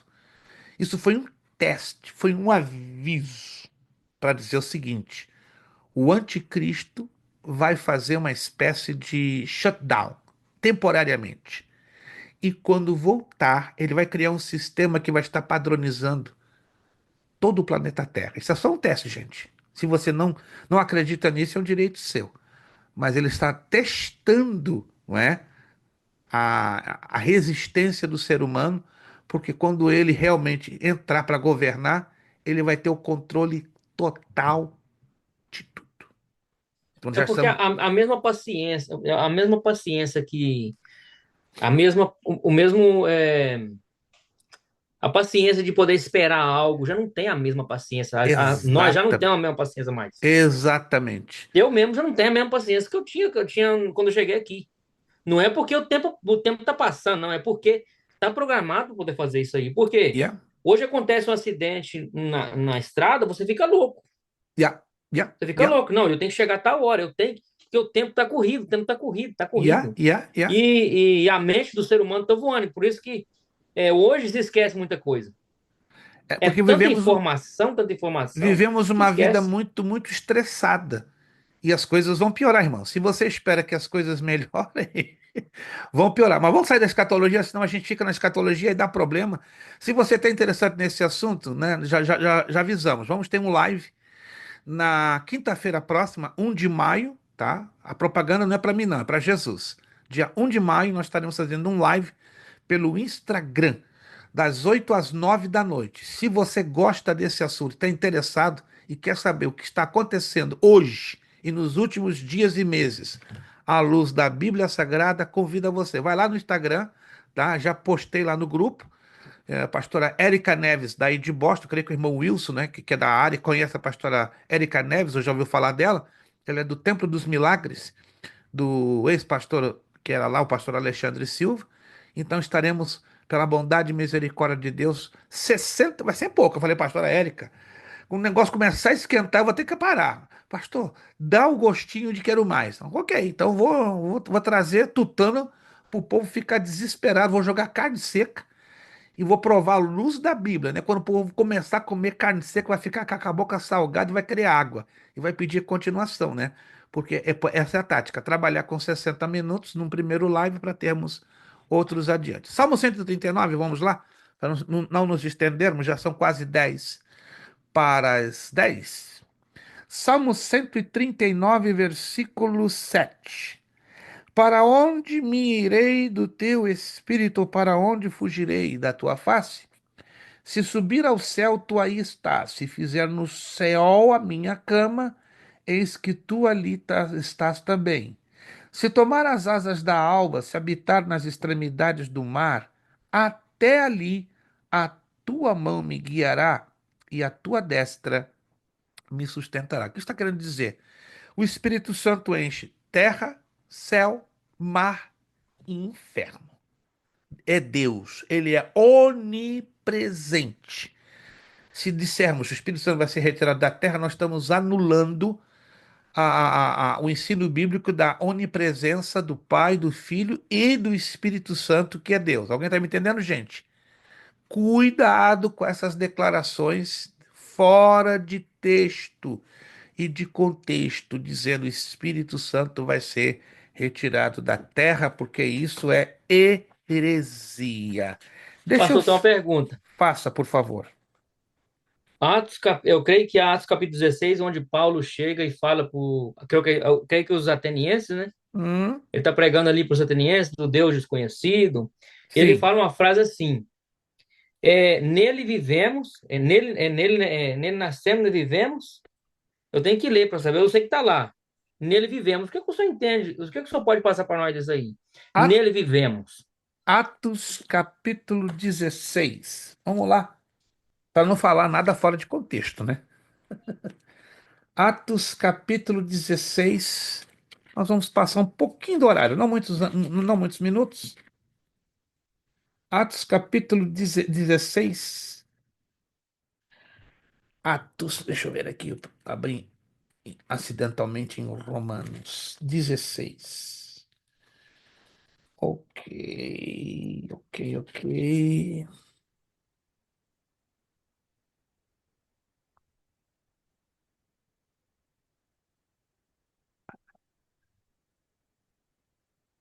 Se o irmão depois puder me passar o texto exato, eu não estou encontrando aqui de momento, mas eu sei aonde o irmão quer chegar. Depois me passa o texto, porque o nosso tempo está passando muito rápido. Me dá o texto exato, se possível até o final da aula, né? Temos 15 minutos para fechar nossa aula. E aí eu terei o prazer de. É Atos 17. É 17. 17. 17. Qual o versículo? Deixa eu ver aqui. É Paulo falando do Areópago. Perfeito. Sim. 17, 17. Qual o texto, o versículo exatamente? Deixa eu ver aqui. Eu creio que tá. Agora é difícil de achar, mas depois eu vou buscar ele aqui e eu te passo. Não, perfeito. Eu até faria depois no grupo um rápido comentário, um rápido comentário. Bom, eu só dei um exemplo de contexto histórico, é muito extenso para falar. Deixa eu passar agora para o contexto literário.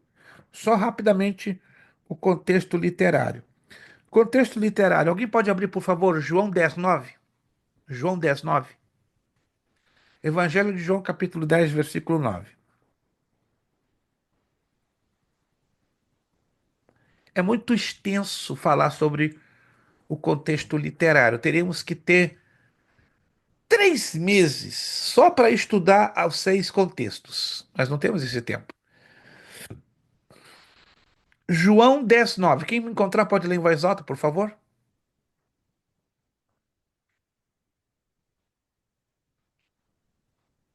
Eu sou a porta. Se alguém entrar por mim, salvar-se-á, e entrará e sairá e achará pastagens. Falou estas palavras. Jesus. Jesus. Mas aí tem um negócio curioso. Ele disse: Eu sou a porta. Literalmente, Jesus é uma porta? Não. Não. Por quê?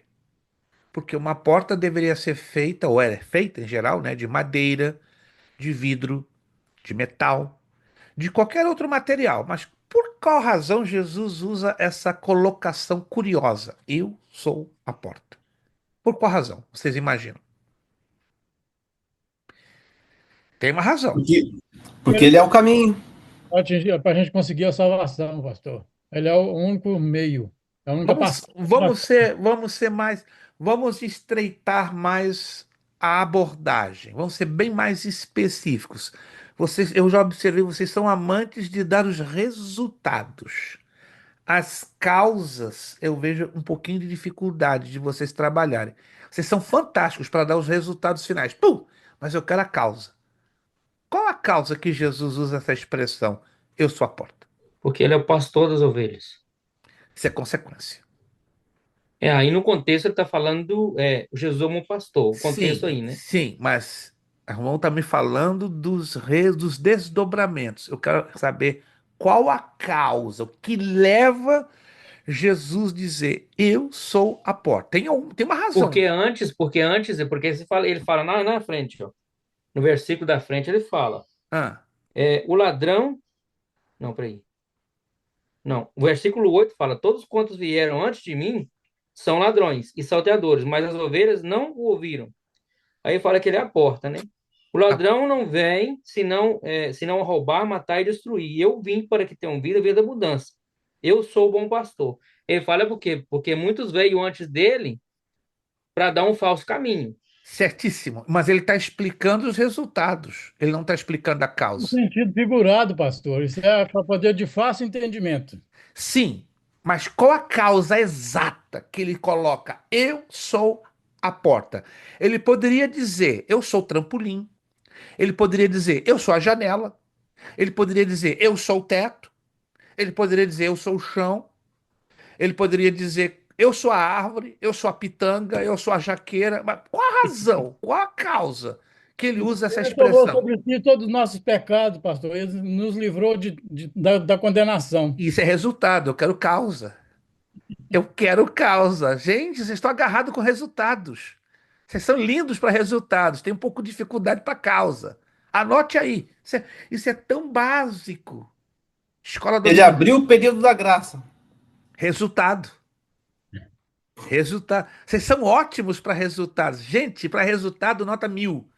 Para causa, tá difícil. Anote aí. Por que Jesus usou essa expressão figurada? Eu sou a porta. Porque a porta é um objeto que dá acesso a dois ambientes. É Eu já tinha ponto estudado esse de, negócio, já é esqueci. ponto de acesso entre Deus e os homens, entre o Pai Celestial e a humanidade. Na sua casa tem alguma porta, gente? Vamos lá, eu tenho certeza que na minha casa tem 14. Não sei por que tanta porta na minha casa. Tem 14. Eu fico louco. É uma porta para cá, é uma porta para cá, é uma porta. Só tem uma porta de entrada. Eu moro no townhouse. Então, se a Logo gente eu passei esquece. por isso no básico, viu, pastor? Como é que é? Nós discutimos no básico. Tá ali, ó. Se lembrou rapidinho. Você foi discutido no básico. Então, anote aí, anote. A porta é um objeto que dá acesso a dois pontos. Dois pontos de comunicação. Por isso que Jesus disse: Eu sou a porta, ou seja, eu sou a única forma de você ter acesso ao Pai. E eu ligo o Pai ao homem. Pronto, não tem outra forma.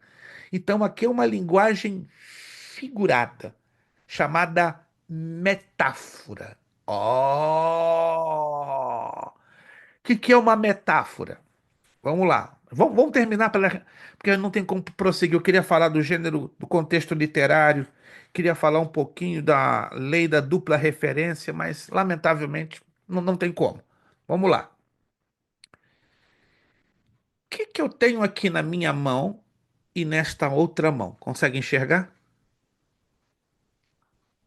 Aqui, o que eu tenho na minha mão aqui? Nessa aqui, Um mouse, um mouse. E nesta aqui? uma caneta.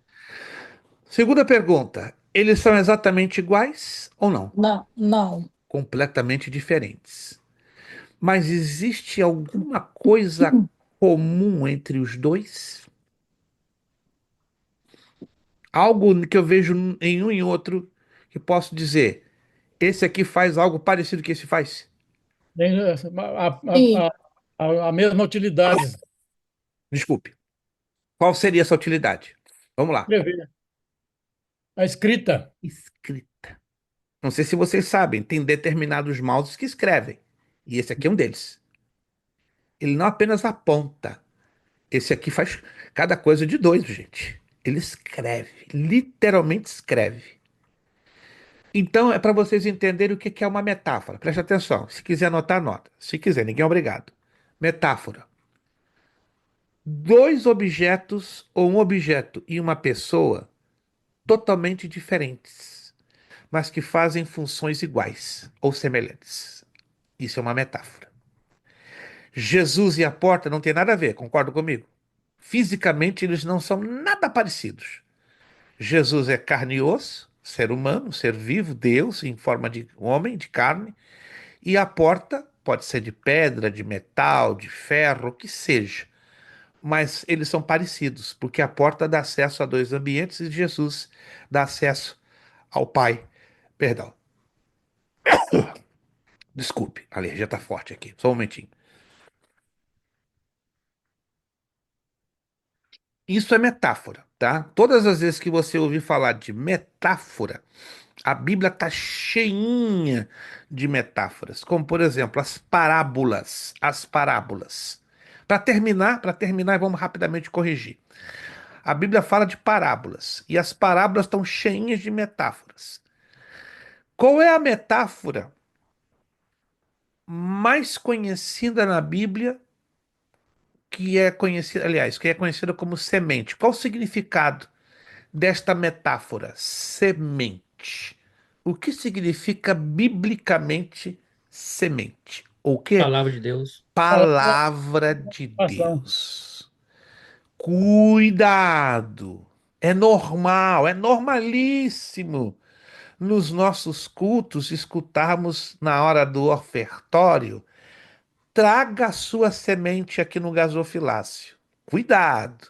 Isso é uma distorção bíblica gravíssima, porque a Bíblia não fala disso. Em nenhum momento.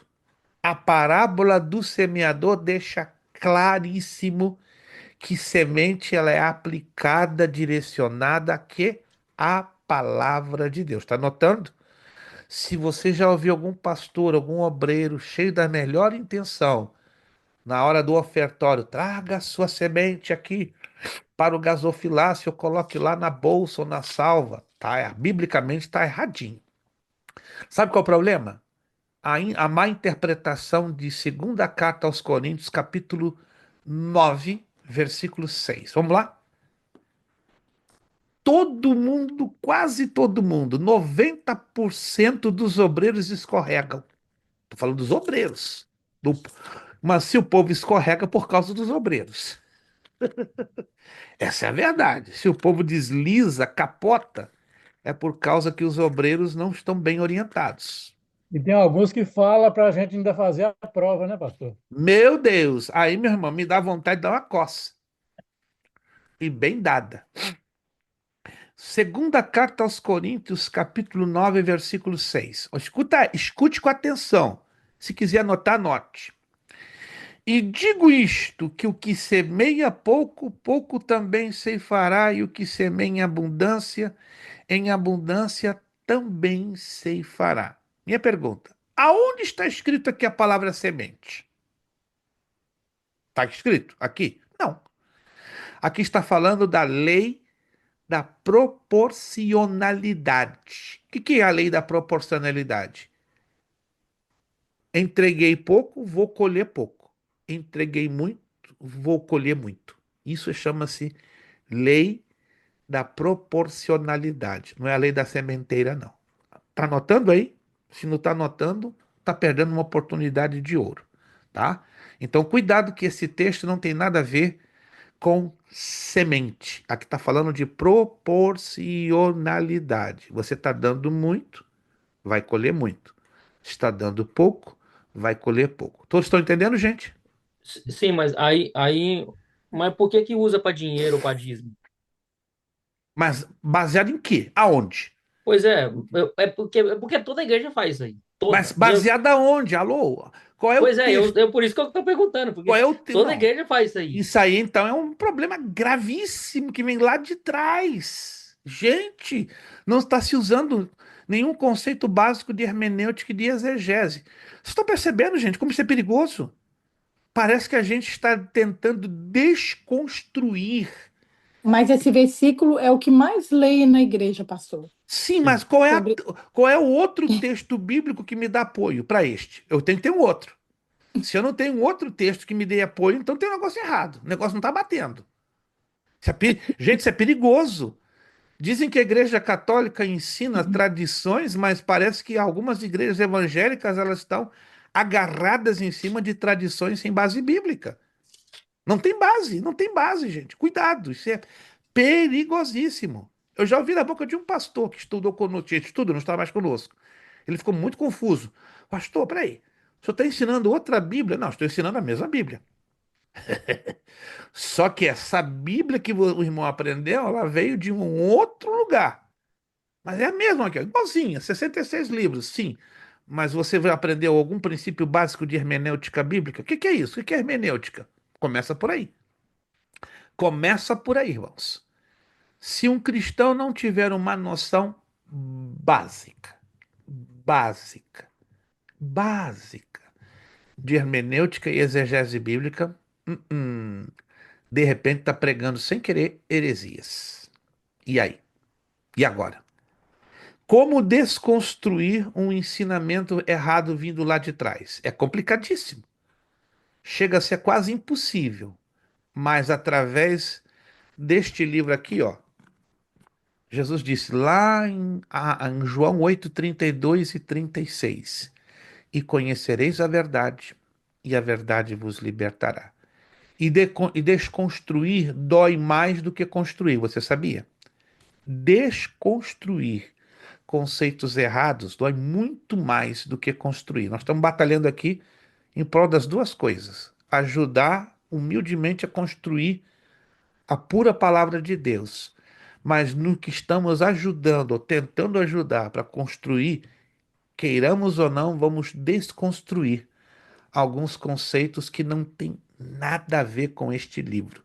Não é o que eu penso, não é a minha visão, mas é a visão deste livro. Amém? Vamos corrigir então a revisão geral, rapidinho? Vamos lá. Vamos para a revisão geral. 5 minutinhos a gente já elimina isso aqui.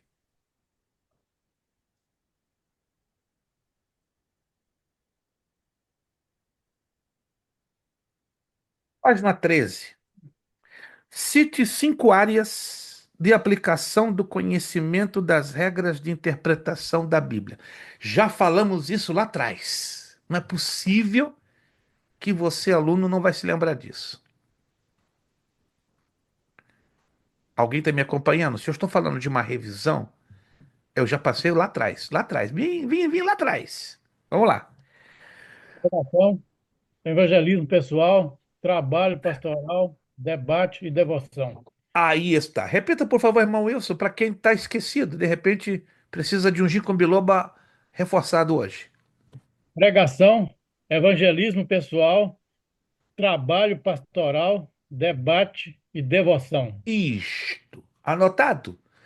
Se não anotou, você perdeu uma oportunidade enorme, violenta. Cite as razões pelas quais devemos conhecer as regras de interpretação da Bíblia. Já falamos isso lá atrás. Porque o pecado corrompeu a mente humana e exerce a sua influência limitando-a, porque ela é a palavra de Deus, porque os homens são diferentes entre si. Excelente, William. William é filho de quem? Irmão Robson. E é sobrinho de quem? Irmão Agrimar. Então não pode ficar para trás. Olha o sorriso do papai lá. Meu menino, esse é seu menino, irmão. Tem que ficar Ô, feliz. Pastor Prestes, Fale eu, comigo. eu tô aqui na classe ainda, só vou ter que ir para baixo agora, porque a minha esposa tá me chamando lá. Sem Aí problema. mas eu vou Não. continuar na classe. Não, a patroa chamou, corre, senão o negócio fica estranho, fica estreito, hein, gente? Quando a patroa te chamar, não pensa duas vezes, não, sai correndo, senão a casa treme. Agora, essa número 3 aqui é facílimo.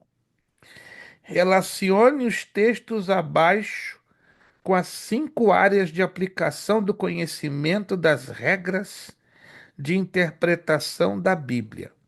A cada texto corresponde a uma área. Já falamos desses textos e já falamos da correlação das áreas. Vamos lá. Salmo 19, 7, 11. Devoção. Devoção. Gente, não deixa o irmão Wilson sozinho, não, sabe? O irmão Wilson tem um problema, fobia de ficar sozinho. Ele fica com a tristeza. Só tô eu sozinho na classe. Devoção. Atos 20, 17 e 20. Se ninguém se pronunciar, vai ter que ser irmão Wilson, não tem jeito. Tô pensando, tô percebendo. Atos 20, 17 e 20. Você tem que ler o texto, olhar lá atrás e aí ligar uma coisa com a outra. Evangelismo pessoal. Evangelismo pessoal, gente, é só ler o texto que você vai matar a charada. E papai, será que eu vou ter alguma surpresa com essa prova? Espero que não. Que a gente está facilitando o máximo. Atos 19, 8, 10.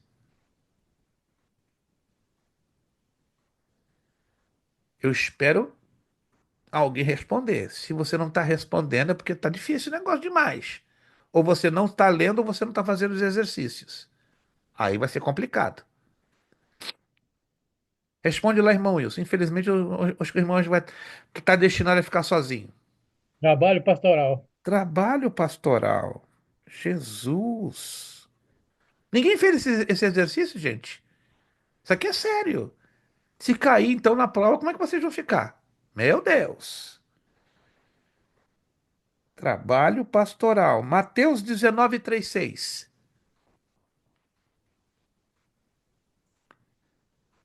Tô esperando alguém falar antes do irmão Wilson. Não tem outro remédio, irmão Wilson. Tem que ser o irmão mesmo. Meu Deus. Debate. Debate. Debate.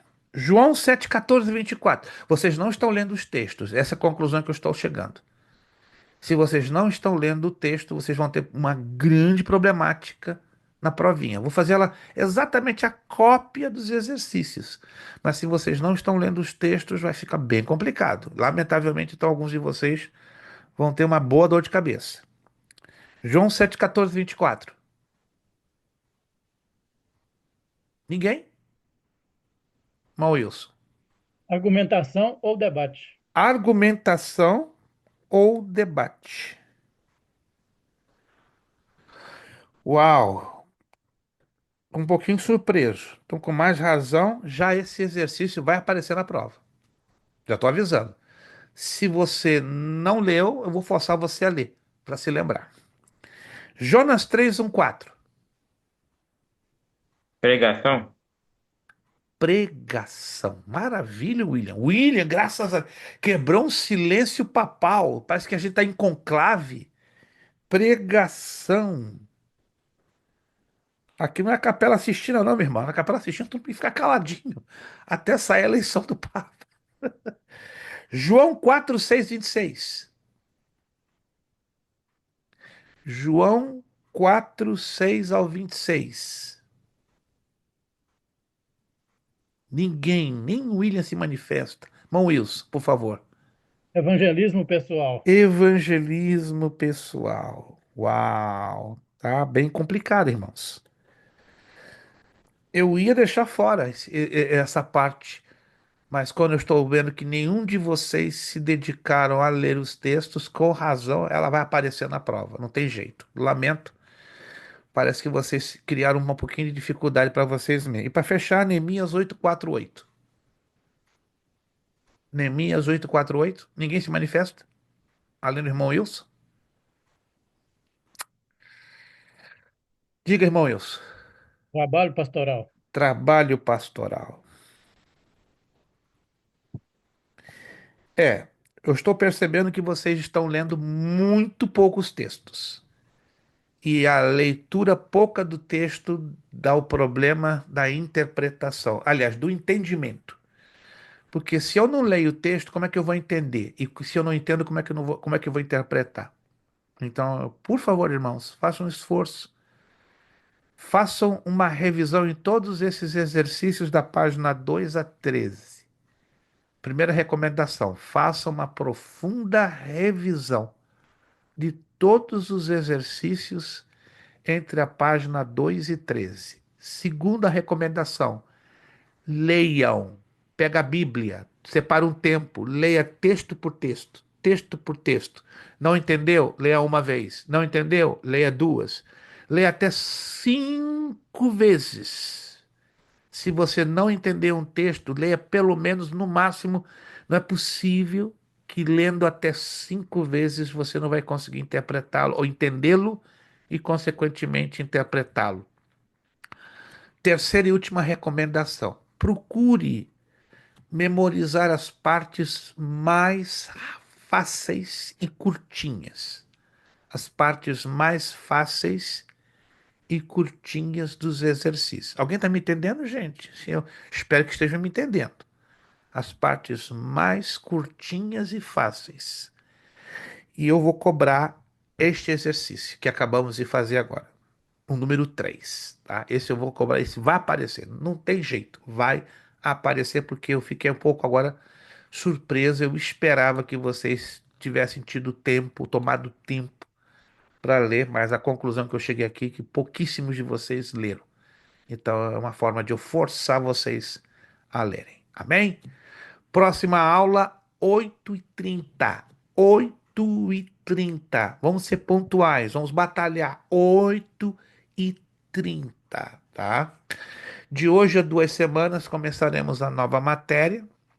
Aí nesse meio tempo o irmão Wilson conversará conosco se ele vai ou não passar para o bacharel. Ele fica à vontade, se não ele para por aqui. Aí a gente trabalha com a documentação do irmão Wilson para o recebimento do seu certificado. Nós vamos ter uma formação este ano em Boston, se Deus quiser. Eu estou ainda um dilema terrível, porque eu não tenho local. As igrejas em Massachusetts estão me cobrando de $1.000 a $1.800 para usar 3 horas para alugar. Está muito caro. Então eu estou quebrando a cabeça. Não, se eu não conseguir, não posso fazer uma formatura. Eu tenho aí um grupo de mais de 20 alunos, entre o básico, médio e o bacharel, mas não estou conseguindo local para fazer a formatura dentro de Massachusetts. Me ajudem com as suas orações, que eu preciso da formatura até novembro deste ano, a um grupo de 20 a 30 alunos, do básico, do médio e do bacharel em teologia. Mas se eu não conseguir local, a escola hoje, infelizmente, não dispõe desses valores para colocar por 3 horas. É absurdo, né? De $1.800 por 3 horas é totalmente absurdo. Mas Deus vai prover uma forma, um meio. Vamos então terminar com oração. Com oração. Qualquer dúvida que vocês tenham no meio do caminho, lembre-se, eu estou à disposição no grupo, tá? Coloque lá, ou então no privado, pastor, estou com uma dúvida nesse ponto da matéria, etc e tal. Repito para terminar, para orar e finalizar. Estudem todos os exercícios entre a página 2 a 13. 2 a 13. Todos, todos, todos. Estudem. E, sobretudo, este último, que eu fiquei um pouco surpreso, que a maioria de vocês, para não dizer 95%, não leram os textos.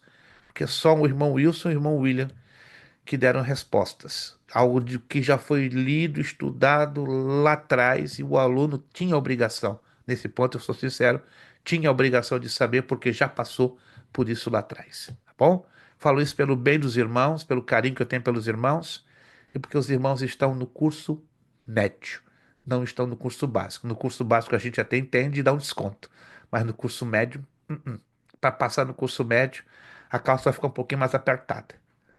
No bacharel nem se diga. Posso apertar mais ainda um pouquinho. O bacharel, geralmente eu digo, né? Quem chega no bacharel tem que ter coragem. Muita coragem e muito amor pela palavra. Ninguém é obrigado. Vamos agradecer a Deus com uma palavra de oração. Vamos pedir. Nosso irmão Renato. Não poderia. Eu não poderia deixar o Renato quieto hoje. Não, é ruim, Renato. Tanto tempo que não tínhamos a alegria de ter a tua presença na terra, então, nesta noite, o irmão Renato vai estar nos despedindo com a palavra de oração. Se por alguma eventualidade alguns de vocês não puderem fazer a prova na segunda-feira, me avisem com um dia, pelo menos, para a gente trabalhar com uma segunda chamada, uma outra data e um outro horário. Tá? Dia 13 de maio, começamos a nova matéria com o evangelista Kleber Tomás de Souza. Então, o irmão Kleber reveza conosco, aí ele estará aqui voltando com vocês, certo? E eu voltando ali para o bacharel em teologia. Muito obrigado, Deus os abençoe. Quero agradecer a você que já fez o pagamento da sua mensalidade do mês de abril. Se ainda não fez, você tem até quarta-feira. Se até quarta perto da meia-noite você não fizer o pagamento da sua mensalidade, você pode fazer na quinta, claro, dia 1 de maio, mas você vai ter que enviar, por favor, a sua multinha de US$ 10. Se você não enviar, você vai ser cobrado carinhosa e gentilmente, tá? Com os US$ 10 que nossa escola, como qualquer escola, estipula quando você paga a mensalidade fora do prazo, tá? Todo aluno tem até o último dia útil do mês, a menos que ele dê uma justificativa, como alguns já deram a sua justificativa, certo? Em alguns casos a gente isenta, em outros casos a gente não isenta, né? Porque a nossa escola depende da sua mensalidade para a gente se mover e fazer com que as apostilas e tudo isso que você conhece possa estar em pleno movimento. Muito obrigado, Deus os abençoe. Irmão Renato Inácio, essa simpatia, cara do papai, olha, a cara do filho, o filho é a cara do papai.